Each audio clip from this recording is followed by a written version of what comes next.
Magandang hapon. Nandito na naman po ang inyong lingkod.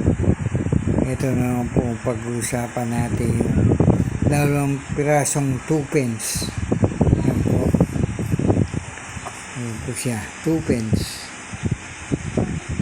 Ayan po. 2 pence. Ito po, mahal ito. Ito yung babalik tayo. Ayan po, nakikita yun. Ayan po, 2 pence. Ayan po, 2 pence. Luma na po ito. Ito naman po isa para makita nyo. 2 pence. Ayan po, 2 pence.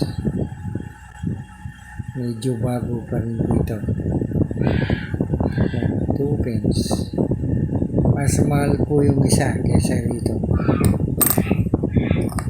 2 pirasong 2 pence.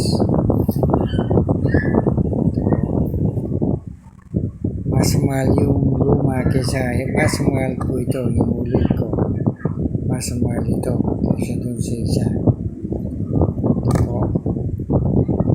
Maraming salamat po sa inyong panood ng Efren Correction.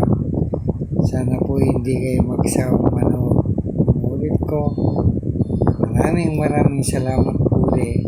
Ulit ko 2 pirasong 2 pence.